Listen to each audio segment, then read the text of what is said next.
Hello, hello, hello, everybody, and happy Wednesday. Happy Wednesday, everyone. And so I'm going to make this short and sweet, guys. I'm going to make this very short and sweet because today is definitely one of those days that uh, we have all type of emotional roller coasters happening in our lives. Parents are sending kids back to school. I know that for some states, you guys already have started this venture since last week. But so you're still in that zone of your children going to school. You're still in that spirit of, that newbie and the new uniform and all that great stuff. So I just want to take the time to give two messages out, to both the parents and school staff and teachers and everybody. I just want to say this right quick. Okay, so parents first. Okay, now I know that as these kids starting these new ventures, okay, they're meeting new friends, they're meeting new teachers, they're meeting new experiences, they're having new experiences. All of those things that are happening is going to um kind of change the child a little bit. Okay, it's going to change the child a little bit with every encounter that a child goes through, or just like us in any and every level we go through, even as parents and adults. You know that there is a change, and especially if they're going through puberty this year, if they're going from the eighth grade to the ninth grade, from elementary to middle, or from middle to high school, there is going to be a change in that child. There's going to be a different way of thinking, a different way of being. They might get slick a little bit, but you know how to handle that, I'm sure. But whatever happens, parents, there are going to be some changes, okay, happening with your child. And so my message to you is, whatever is happening with that child, whatever change is happening with that child, I just want you to know that, or to remember when you were going through those changes. Remember what was happening to you when you were going through those changes, and try to understand what needs to be done or said and react as those children go through these different levels in their lives, and as they transition into different areas in their lives. So my message to you parents is to be patient. Be very patient with your child. Try to understand the changes that they are going through, and to not so much adapt to those changes, but try to make it work in a way that both you and the child know that, okay, this is part of life, and I just have to work with you as you grow into this young man and this young woman that you are becoming. So as they continue, to make these changes in their lives, just know that, hey, or let them know that, hey, I get it, I understand it, and I'm with you, and we can go through these changes together. Now, don't get slick in the mouth, don't get disrespectful, talk to them, let them know, but at the same time, you understand these changes, and be with them, be with them through these different levels that they are going through, especially if they're going through puberty, like, whoa, child, yes. Okay. And for my teachers and my administrators, those that are in the school system, and you are meeting uh, these children, some for the first time, some you might have been repeating, and especially if you are in office staff or administration, you've seen these kids for many years over and over, from elementary, kindergarten to the time that they are now, whatever it is. You have transitioned already with most of them. You know them by name. Like you see them in the hallway, you already know who they are, what they about, who they about, you know? But just like for the parents, these children as well has also throughout the summer experienced something in their lives.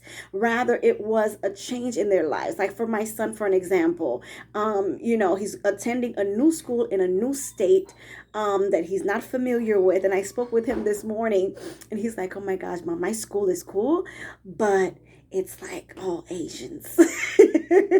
There's a lot of Asians here, so that is almost like a little culture shock for him.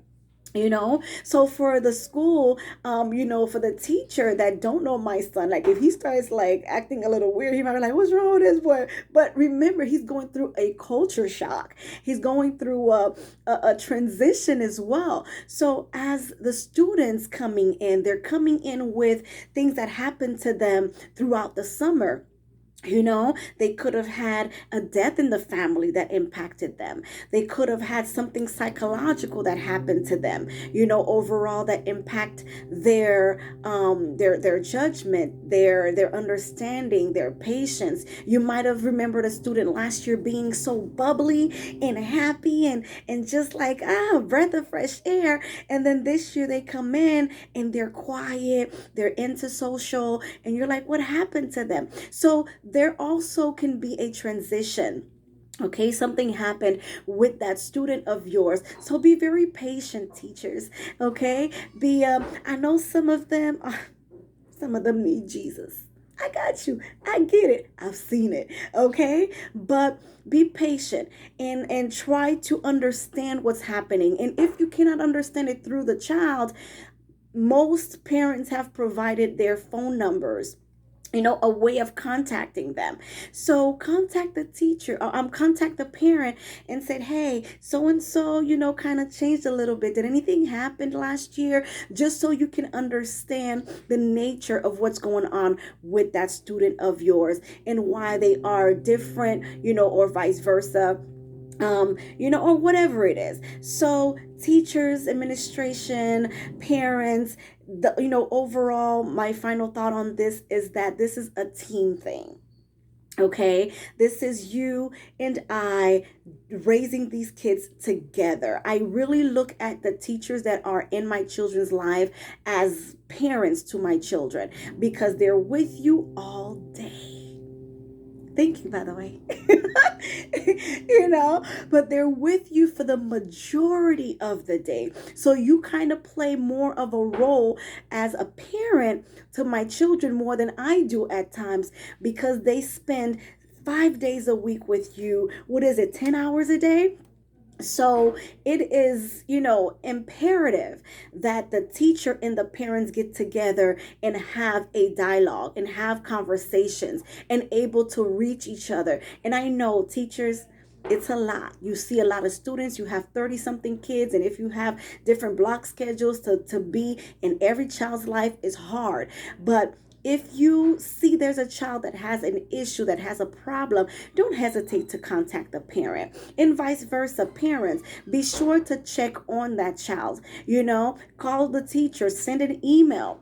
If you have their number, send a text message. Maybe it's not a phone call, but it's a text message. "Hey, just want to know how so-and-so is doing. I know they started last year on a bad vibe. How are they doing this year?" Be in communication with the teachers and vice versa, teachers to the parents. Again, you are parents to our children as much as we are. And for me, I know me. Like I'm all in the classrooms. I do drop-ins. I do surprise visits, so so you can do the same, parents. You can do the same. And a lot of schools will allow you to come in and do sit-ins. Okay? Contact your school and see if it's possible. But either way, listen. Enjoy the year. Parents, enjoy your children. Teachers, enjoy your students. And I could not end this without saying, pray. Pray over your kids' parents. And teachers, pray over your students. Even, sometimes you just got to plead the blood. They act you like, you're like, oh, the blood of Jesus, the blood of Jesus. I need you now. Because they be testing you, teachers. I know. I get it. But pray over these kids. Pray over your schools, teachers and parents. Go around, the school as you drive. Send a prayer right over the school right quick. It makes a difference. Okay, it makes a difference. So that is my message for you guys. I really wanted to keep it under 10 minutes, but that is my message for you guys, and that is what I wanted to share with you. Again, teachers and parents, try to have some type of communication between each other so you both can have a great, successful, blessed, happy, eventful, and fun school year. So thank you, teachers, ahead of time. Thank you in advance for all that you are about to do for our children. And parents, stay on top of them. Okay, stay on top of them. Pray on them. Do what you got to do. And let's make this a great, successful 2019, 2020. 2020 school year, and enjoy the year, guys. I wish everybody a very blessed new year, and homework, here we come. Homework, here we come. All right, guys. I know you're not looking forward to it, but I have to go. And so, again, have a blessed one, everybody, and enjoy your new 2020 school year. And God bless you all. And bye-bye. Bye.